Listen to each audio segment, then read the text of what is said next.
नमस्कार. मराठी भाषा विश्व या युट्यूब चॅनलमध्ये आपल्या सर्वांचं स्वागत.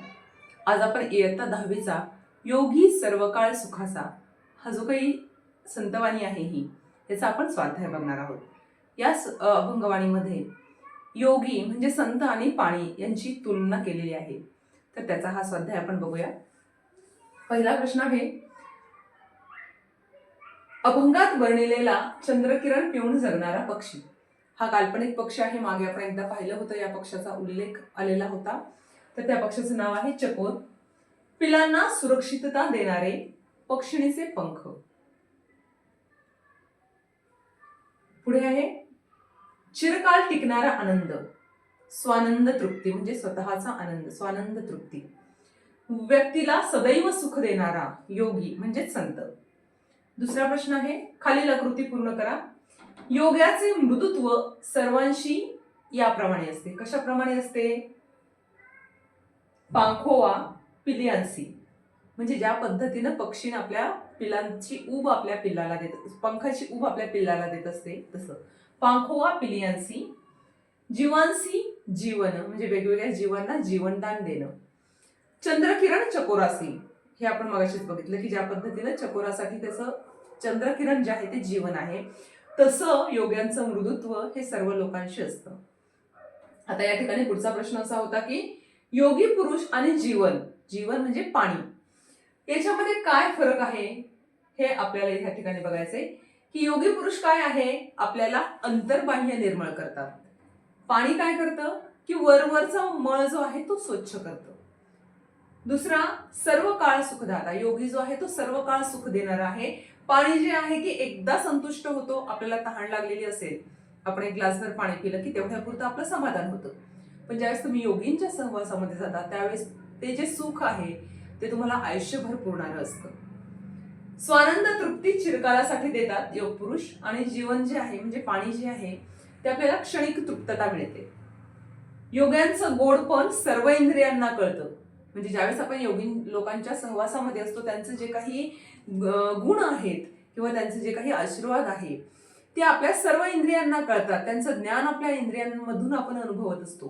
पण पाण्याची मधुरता, रसना, जिभे, या जिभेला फक्त कळते की पाणी किती मधुर आहे. पोटात गेल्यानंतर काहीही चव आपल्याला लागत नाही. योगी खाली येतात आणि जनांचा उद्धार करतात. पाणी खाली पडतं आणि अन्नधान्य निर्माण करतं. पुढचा प्रश्न आहे, खालील शब्दांसाठी कवितेत आलेले समानार्थी शब्द. जीभ, रसना, पाणी, जीवन, उदक, जल, तोय, नीर, गोडपणा, मधुरता, मेघ. आता पुढचा जो प्रश्न आहे तो आहे रसग्रहणचा. तैसे योगियांसी खालुती येणे, जे इहिलोकी जन्म पावने, जननिभवी श्रवण कीर्तने, निज ज्ञाने उद्धरी. हा जो काही ही ओळ आहे या ओळीचं रसग्रहण आपल्याला या ठिकाणी पाहायचं आहे. प्रस्तुत ओळी संत एकनाथ रचित योगी सर्वकाळ सुखदाता या अभंगातील आहेत. या ओळींमध्ये संत एकनाथांनी योगी पुरुषाच्या जन्माचा उद्देश आणि त्याचे कार्य स्पष्ट केले आहे. या ओळींचा आशय असा आहे की ज्याप्रमाणे पाणी ढगांमधून खाली येऊन लोकांना अन्न देऊन तृप्त करते, त्याचप्रमाणे योगी पुरुषाचे खालुती येणे म्हणजे खाली येणे, अवतार घेणे, जन्म घेणे, या पृथ्वीवर जन्म घेणे आहे. त्यांचा जन्म स्वार्थासाठी नसून लोकांच्या कल्याणासाठी असतो. तो आपल्या कीर्तनाचे आणि प्रवचनाने म्हणजे श्रवण कीर्तनाने लोकांची मन जी आहेत ती शांत करतो आणि त्यांना आपल्या आत्मज्ञानाने, निजज्ञानाने योग्य मार्ग दाखवून त्यांना त्यांचा भवसागरातून उद्धार करतो. योगी पुरुषाच्या जन्माचं महत्व सांगणाऱ्या या ज्या 2 ओळी आहेत या ओळी खूप अर्थपूर्ण अशा आहेत. तर असं रसग्रहण म्हणजे त्या ओळीमध्ये नेमकं काय सांगितलंय हे आपल्याला डिटेलमध्ये सांगणं, याला म्हणायचं रसग्रहण. पुढचा प्रश्न आहे, योगी पुरुष पाण्यापेक्षा श्रेष्ठ आहे हे तुमच्या शब्दात स्पष्ट करा. उत्तर असं अपेक्षित आहे. प्रस्तुत प्रश्न संत एकनाथ यांच्या योगी सर्व काळ सुखदाता या अभंगावर आधारित आहे. या अभंगात पाणी आणि योगी पुरुष यांची तुलना करून योगाचे श्रेष्ठत्व सिद्ध केले आहे. पाणी माणसाची तहान भागवते आणि बाह्य स्वच्छता करते, पण त्याचं हे कार्य तात्पुरतं आणि मर्यादित असतं. या उलट योगी पुरुष हा माणसाला केवळ बाहेरूनच नव्हे तर आतूनही शुद्ध करतो, म्हणजे आत्मशांती. तो माणसाला क्षणिक सुख न देता कधीही न संपणारा आत्मिक आनंद, आत्मिक सुख, ज्याला आपण स्वानंद सुख असं म्हटलेलं आहे, देतो. पाण्याची गोडी फक्त जिभेपुरती मर्यादित असते, पण योग्याच्या सहवासातील गोडवा हा सर्व इंद्रियांना जाणवतो, शांत करतो.